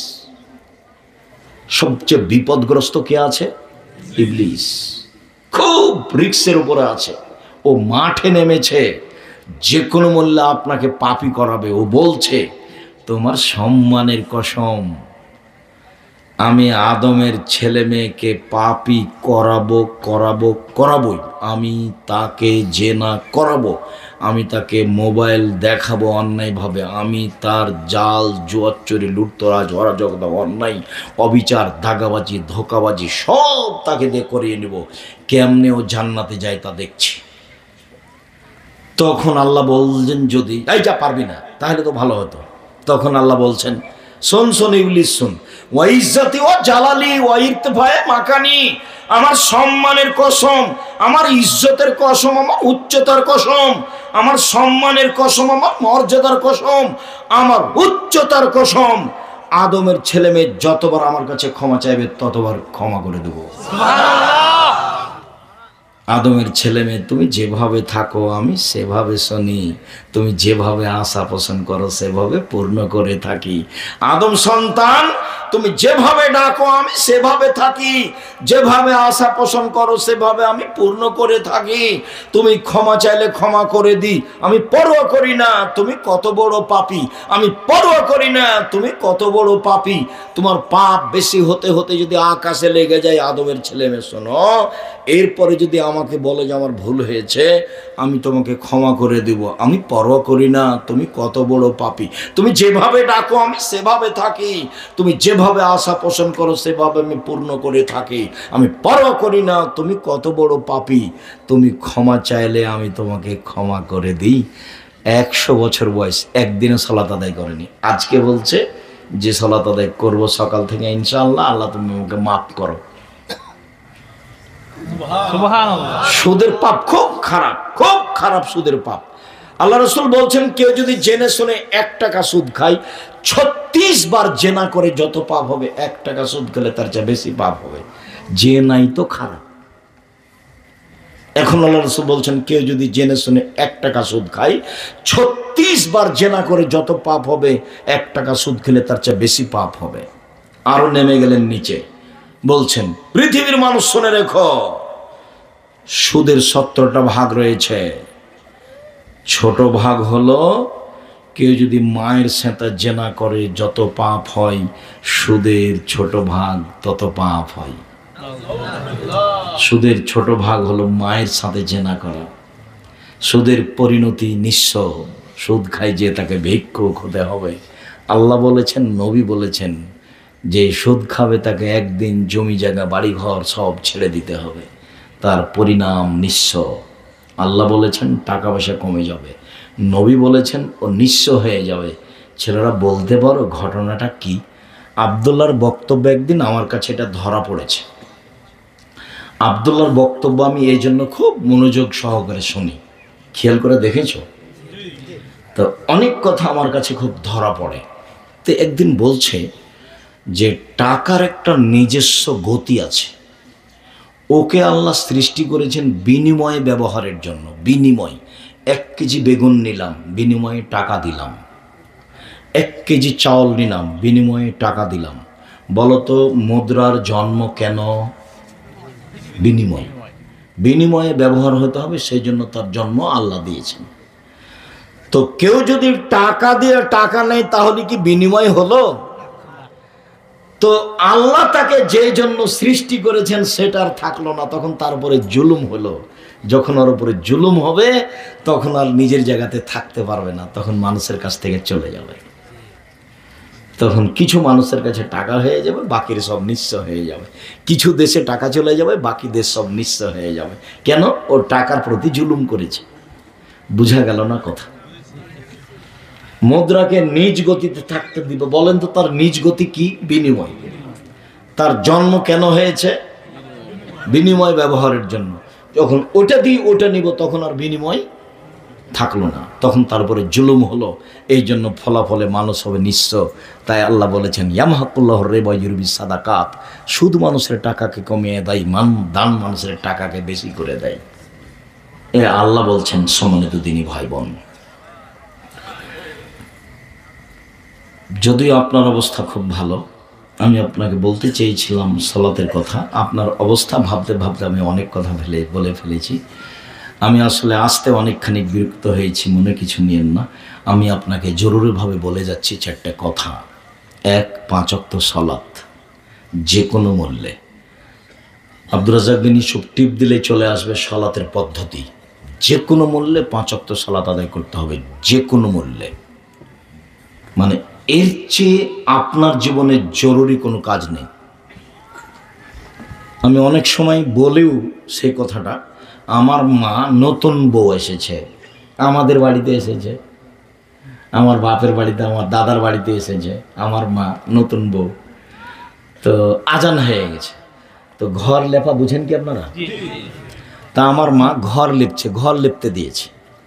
দেখুন আজান হয়ে গেছে, তা আমার দাদি বলছে যে হাত ধুয়ে নিয়ে আজান হয়ে গেছে, নামাজ পড়ে নেই, দিয়ে বাকিটুকু লেপিস। তো আমার মা বলছে হয়ে তো গেছে, আর 2-1 বার হাত ঘোরাইলেই তো হয়ে যাবে। যেমন এই কথা বলা তেমন আমার দাদি একবারে লাফ দিয়ে উঠে গিয়ে কয়েক কিল বউকে মারার। তখন এখন তো সহজ নয়, কয়েক কিল। হ্যাঁ, আমি বলছি আজান হয়ে গেছে, হাত দিয়ে নামাজ পড়ে নে, আর তুই বলছিস যে 2 বার হাত ঘোরাইলে হয়ে যাবে। তোর সাহসে তো আমি অবাক হয়ে গেলাম। আমার মা মাঝে মধ্যে নকল করতেন এই কথা। আমার মা, আমার দাদি মোটেও সহ্য করতেন না। বলছে যে বৃষ্টি হচ্ছে, ধান ভিজে গেল মাঠে, ভিজে যাক, যে এতক্ষণ সুযোগ শুকাচ্ছিল সে আবার শুকাবে। আজান হয়েছে, সালাত আদায় করতে হবে। উনি যে কিভাবে বুঝতেন আল্লাহ ভালো জানে। আমি হলে জিজ্ঞাসা করতাম, দাদি আপনি এভাবে কিভাবে বুঝলেন? আমি তো দেখে শুনে বুঝি। সম্মানিত দিনী ভাই বোন, একটা জিনিসের সাথে আপোষ করিয়েন না, সেটা হলো সালাত, যে কোনো মূল্যে। আপনি আমার দিনী বোন, আপনাকে আমি অনেক ভালোবাসি, আমি অনেক দূর থেকে এসেছি, আপনি টাঙ্গাইলের মানুষ, আপনি শিক্ষিতা মহিলা, আপনাকে সম্মান করতে চাই, আপনি সম্মানী হন, এটা আমি কামনা করি। যদিও আল্লাহ রসুল বলেছেন মহিলারা শয়তানের বেশ ধরে আসে, শয়তানের বেশ ধরে যায়। যদি আপনি আপনার দেবরের মোটর সাইকেলে এসে থাকেন তাহলে কি হয়েছে? যদি আপনি আরো 4-5 জন মিলে দেবর ভাসুর সহ হুড়াহুড়ি করে এসে থাকেন তাহলে কি হয়েছে? যদি আপনার গায়ে ছোট ব্লাউজ থাকে, হাত টাত সবকিছু দেখা যাচ্ছে, এগুলো কি ফ্রি? তাহলে আপনি বলেন কেমন? আস্তাগফিরুল্লাহ ওয়া আতুবু ইলাইহি। আপনাকে আমি আয়েশার মতো মনে করি, আপনাকে আমি কষ্ট দিতে আসিনি। আল্লাহ রাসূল বলেছেন যে মহিলারা শয়তানের বেশ ধরে আসে, শয়তানের বেশ ধরে যায়। তাহলে খাদিজাও তো মহিলা, আয়েশা তো মহিলা। খাদিজা, আল্লাহ রাসূল বলছেন, জিবরাইল বলছেন মুহাম্মদ সাল্লাল্লাহু আলাইহি ওয়াসাল্লাম শোনেন, ওই যে খাদিজা আসছে, আসলে বলবেন খাদিজা আল্লাহ তোমাকে সালাম দিয়েছে, খাদিজা জিবরাইল তোমাকে সালাম দিয়েছে। খাদিজা জিবরাইল বলে গেলেন এখনই তোমার জন্য জান্নাতে একটা ঘর বানানো হয়েছে, হীরা মুক্তা মাণিক্য দিয়ে, যেখানে কোনো হইচই নেই, যেখানে কোনো কষ্ট ক্লেশ নেই, তার নাম খাদিজা। সুবহানাল্লাহ। আসিয়া বলছেন আল্লাহ তুমি আমার জন্য তোমার কাছে জান্নাতে একটা ঘর তৈরি করো, আমাকে ফেরাউন থেকে রক্ষা করো। আসিয়া আল্লাহকে ঘর বানাতে বলছেন। আর বুখারী মুসলিমের হাদিসে এসেছে জিবরাইল এসে বলছেন আমাদের নবী, ওই যে খাদিজা, আসলে বলবেন যে খাদিজা তোমাকে আল্লাহ সালাম দিয়েছে। দেখেন তো কোথাকার কথা কোথায় গেল। বলে দিবেন খাদিজা জিবরাইল তোমাকে সালাম দিয়েছে। খাদিজা তোমার জন্য জান্নাতে একটা ঘর বানানো হয়েছে হীরা মুক্তা মাণিক্য দিয়ে। আপনাকে আমি এরকম দিনী বোন চাচ্ছি, দিনী বোন আপনাকে আমি চাচ্ছি সারার মতো। কেন? ওই যে সারা যখনই ঘরে ঢুকেছে তখনই স্বৈরাচারী শাসক তাকে ধরার জন্য দাঁড়িয়েছে। তখন সারা বলছেন, এই থামেন, আগে অজু হবে, 2 রাকাত সালাত হবে, তারপরে কোনো কথা। সারা অজু করলেন, 2 রাকাত সালাত আদায় করলেন, তারপরে বলছেন, আল্লাহ আমি যদি তোমাকে আল্লাহ বলে বিশ্বাস করে থাকি, আমি যদি ইব্রাহিমকে নবী বলে বিশ্বাস করে থাকি, আমি যদি আমার জিন্দেগিতে আমার লজ্জা স্থান নামের স্বামী ছাড়া কাউকে ব্যবহার করতে না দিয়ে থাকি, আমি যদি কোনোদিন জেনা না করে থাকি, তাহলে এই নির্জনে স্বৈরাচারী শাসক যেন আমার গায়ে হাত লাগাতে না পারে। কথা শেষই হয়নি, অজ্ঞান হয়ে পড়ে গেছে। যে আমি আপনাকে আমার এই সারার মতো চাচ্ছি, আপনি আমার দিনই বোন। শয়তানের বেশে আসেন আপনি, শয়তানের বেশে আপনি যান, এটা চাইনি। তবে এরকম কিছু হলে আপনার চালচলন যে শয়তানের চালচলন, এটার বলতে অবকাশ থাকে না, দেরি হয় না, এটাই ঠিক। 2, হালাল রুজি, যে কোনো মূল্যে। রুজি উপার্জনের পথ কয়টা? 4টা। সবচেয়ে ভালো কোনটা? ব্যবসা। আমি চকলেটের ব্যবসা করতে বলিনি, আমি চকলেটের ব্যবসা হলো বলেছি যে কম পয়সার। চকলেটের ব্যবসা মানে কম পয়সা, কম পয়সা থেকে শুরু। শ্বশুরের কাছে যৌতুক নিতে হবে না, সন্ধ্যা হতে হতে ফেরত দিতে হবে, দিতেই হবে। তোমরা বাপ বেটা ভিক্ষা করে খাবা, তোমার বাপের মুখখান দেখো, বাপ বসে আছে কি দেখো, মুখ কালো হয়ে গেছে। টাকা নিবা কেন মানুষের কাছে? কাজ করে খাও, মানুষের বাড়িতে কাজ করো, দিনমজুরি, চাকরি, জমি চাষ, ব্যবসা, হালাল রুজি। 3, কোরআন তেলাওয়াত যে কোনো মূল্যে, অল্প থেকে অল্প, অন্তত সূরা ইখলাস, অন্তত সূরা ইখলাস। 4, আড্ডা পিটা হারাম চিরদিনের জন্য। আড্ডা পিটা 2 ধরনের, একটা দোকানে বসে আড্ডা পিটছি, গল্প করছি, বদনাম করছি, আর মাথায় টুপি আছে, ল্যাংটা মেয়ে দেখছে, এটা হলো একটা আড্ডা পিটা। আর আরেকটা হলো যে মোবাইলে আড্ডা পিটা, ঘন্টার ঘন্টা ছবি দেখছি। এই 2টা আড্ডা পিটা হারাম, চিরদিনের জন্য হারাম। বলো তো আমি কি কি বললাম? 1, 5 ওয়াক্ত সালাত, 2, হালাল রুজি, 3, কোরআন তেলাওয়াত, অন্তত সূরা ইখলাস 3 বার, 4, আড্ডা পিটা। আড্ডা পিটা 2 ধরনের, আড্ডা পিটা চিরদিনের জন্য হারাম। বাড়িতে কারফিউ জারি থাকবে। ভাইজান আপনাকে বলছি, আপনার বাড়িতে ওই যে প্রেসিডেন্ট আইয়ুবের মার্শাল্লাহ কারফিউ জারি থাকবে। কি? রাত 10টায় ঘুমিয়ে যেতে হবে, রাত 10টায় ঘুমাতে হবে, 3টায় উঠতে হবে। আল্লাহ 3 ভাগের 2 ভাগ পার হলে নেমে আসেন আপনার সাথে কথা বলার জন্য, শুধু আপনার সাথে কথা বলার জন্য আল্লাহ নেমে এসেছেন। কিছু বলেন, কি বলবেন? বলেন ঢাকা একটা বাড়ি করে দাও, বলেন না, কি সমস্যা আছে? একটা ভ্যান করে দাও, আমার ছেলেকে বড় করে দাও, যেটা ইচ্ছে সেটাই বলেন, শোনার জন্য আসেন নেমে। তা আপনি যদি 2টায় ঘুমান তাহলে কখন উঠবেন?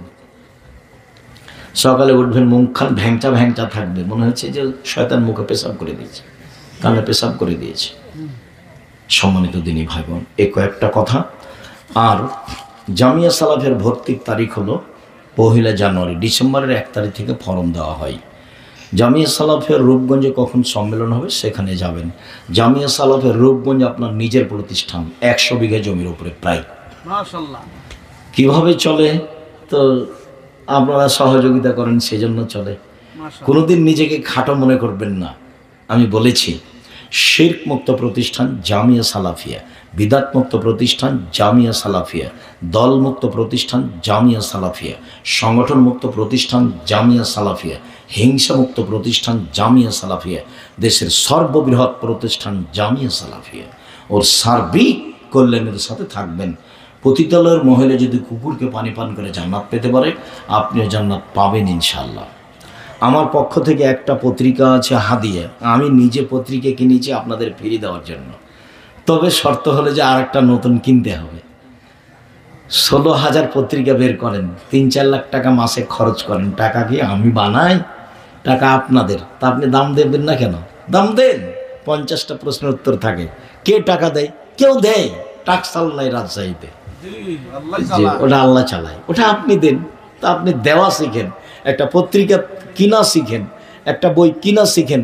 আমার দিনী বোন সবাইকে বলছি, আদর্শ নারী আদর্শ পরিবার। আজকের কথাগুলি সব আদর্শ নারী আদর্শ পরিবার, আদর্শ নারী আদর্শ পরিবার। আর সলাতের উপরে যে বইটা আছে থাকলে দেখবেন আমি আলোচনা, এই ছেলে থামো, তোমরা এখানে আসতে পারো বই পুস্তক নেওয়ার জন্য, খালি চলে যায় না। আমি কয়েকটা জিজ্ঞাসার উত্তর দিই, অবশ্যই পত্রিকা বই পুস্তক হাতে নিয়ে যাবেন। আর আমার দিনী বোনেরা বই ছেড়ে যাবেন না, নিজে কিছু শিখেন, আর একজনকে শেখানোর সুযোগ করে দিন। ঈদগাহ মাঠ পাকা করা যাবে কি? সলাতের জায়গাটা পাকা করলে করতে পারেন, তবে ওখানে ওই মেহরাব তৈরি করা যাবে না। এরিয়া দখলের জন্য প্রাচীর দেওয়া যায়, তবে ঈদের মাঠ ফাঁকা জায়গায় থাকবে। বাসর ঘর করে সাজানো সাজানো হবে না, সব হারাম। এমনি ফাঁকা জায়গায় থাকবে, ঈদের সালাত হবে, ঈদের সালাত সুন্দর করে সাজাবেন না। কুরবানির গোশত থেকে 3 ভাগের 1 ভাগ সমাজে দান করতে বাধ্য। কুরবানির গোশত 3 ভাগ করতে হবে, এ কথা আল্লাহ রাসূল বলেননি। খাবেন, দুস্থ গরিবকে দিবেন, জমা করে রাখবেন। 3 ভাগ করতে হবে, আপনি বাধ্য নন। 30 কেজি গোশত আছে, 20 কেজি দিয়ে দেন। কেউ তো খাবার নেই, দিয়ে দেন গরিব মানুষকে। 10 কেজি রাখেন, সবই দিয়ে দেন 2-1 কেজি রেখে। কেউ নাই নেওয়ার, সবই রেখে দেন। 2 জন মানুষ জামাতে সালাত আদায় করছে, আমি তৃতীয় ব্যক্তি হিসেবে কিভাবে দাঁড়াবো? ও আগে চলে যাবে, আর না হলে তুমি যে তার ডান দিকে আছে ওকে নিয়ে পিছে চলে আসবে, উনি ওখানেই থাকবে। 2 জন আছে তো ডান দিকে আপনি ধরে ওকে পিছনে করে দিবেন, ইমাম ওখানেই থাকবে। জাতীয় সঙ্গীত শিরক। জনৈক বক্তা বলেছেন, বাড়িতে থাকা অবস্থায় ভাগে কুরবানি অপছন্দ করলে সে কাফের। এত বড় কথা কেন? কাফের কেন? তুমি মনে হয় ভুল বলছো, আল্লাহ মাফ করো। কাফের বলা হবে না। যাকে কাফের বলছে ও যদি কাফের না হয়, তাহলে যে বলেছে সেই কাফের। অনেক হাদিস, কাউকে কাফের বলা হবে না। ভাগে কুরবানি 7 পরিবারের পক্ষ থেকে কুরবানি নেই। পরিবারের পক্ষ থেকে একটা পশু কুরবানি হতে হবে। 7 জন চলে, 7 পরিবার চলে না। অতএব আমার দেশে সবাই পরিবারের মালিক, আমাদের সবাইকেই অন্তত একটা প্রাণী কুরবানি করতে হবে, সেটা কম দাম থেকে কম দাম ভেড়া ভেড়ি হলেও। চলে যেতেছে ওই জিজ্ঞাসার উত্তরগুলো খেয়াল করবেন, আর খালি যাবেন না কেউ, সবাই বই পুস্তক সাথে নিয়ে যাবেন। কোন এক রাজনৈতিক দলকে হুজুর এক মৌলবী টাকা সুদি করে, সুদ খায়, ক্রয় করছে, তার জমি বৈধ হবে কি? সুদের টাকা দিয়ে জমি কিনছে, মনে হয় হারাম। মসজিদের মাইকে মৃত্যুর সংবাদ প্রচার করা হারাম। মসজিদের মাইকে মক্তবের ছেলেমেয়েরাকে ডাকতে পারা যায়, হারানো বিজ্ঞপ্তি না জায়েজ, মৃত্যু সংবাদ বলা না জায়েজ। হুজুর আমাদের সমাজে কুরবানির সময় কুরবানি করে মাংস 3 ভাগ করা হবে না, ফকিরকে মিসকিনকে দিবেন, নিজে খাবেন। আমি জানাজার সালাত আদায়ের জন্য বের হয়েছি, যদি 1 অথবা 2 তাকবীর পিছনে পড়ি, ইমামের সাথে সালাম ফিরে দিতে হবে, কিছু করা লাগবে না। জানাজার বাকি পূর্ণ করা নেই, ইমাম যখন সালাম ফিরবে আপনি সালাম ফিরে দিবেন। মৃত ব্যক্তি কবরের পাশে, শুকরিয়া, জাযাকুমুল্লাহ খায়ের। আমি এখানে কথা শেষ করলাম। আল্লাহ আমাদের যারা মারা গেছে তুমি তাদের কবরের শাস্তি মাফ করো, আমরা যারা অসুস্থ তুমি তাদের আরোগ্য দান করো, আমরা যারা বেঁচে আছি তুমি তাদেরকে তোমার রাসূলের পদ্ধতি অনুযায়ী চলার তৌফিক দান করো, আমাদেরকে পরিবার সুন্দর করে ঠিকঠাক চলার তৌফিক দান করো, 5 ওয়াক্ত সালাত আদায়ের তৌফিক দান করো। তোমার দরবারে জোরালো দাবি দেওয়া দোয়া রেখে আজকের আলোচনা এখানে শেষ করলাম। সুবহানাকা আল্লাহুম্মা ওয়া বিহামদিকা আশহাদু আল্লা ইলাহা ইল্লা আনতা আস্তাগফিরুকা ওয়া আতুবু ইলাইক। আসসালামু আলাইকুম ওয়া রাহমাতুল্লাহ। বই পত্রিকা থাকলে কেউ খালি যাবেন না, অবশ্যই নিয়ে যাবেন, আপনাদের জন্য নিয়ে আসা। আর জামিয়া সালাফিকে মূল্যায়ন করবেন যেভাবে সহজ, যেভাবে সম্ভব। আসসালামু আলাইকুম। ধন্যবাদ শাইখ আব্দুর রাজ্জাক বিন ইউসুফ সাহেবকে। এতক্ষণ আমাদের সামনে যে মূল্যবান আলোচনা রাখলেন, আল্লাহ আমাদের এই আলোচনা থেকে শিক্ষা গ্রহণ করার তৌফিক দান করুন, আমিন। একটা ঘোষণা আছে, একটু আপনারা একটু শুনেন। কালিয়ান হাফিজিয়া মাদ্রাসা ও এতিমখানার উদ্যোগে ওয়াজ মাহফিল 28 নভেম্বর। সভাপতি ডাক্তার মোহাম্মদ আনোয়ার হোসেন হিসেবে উপস্থিত।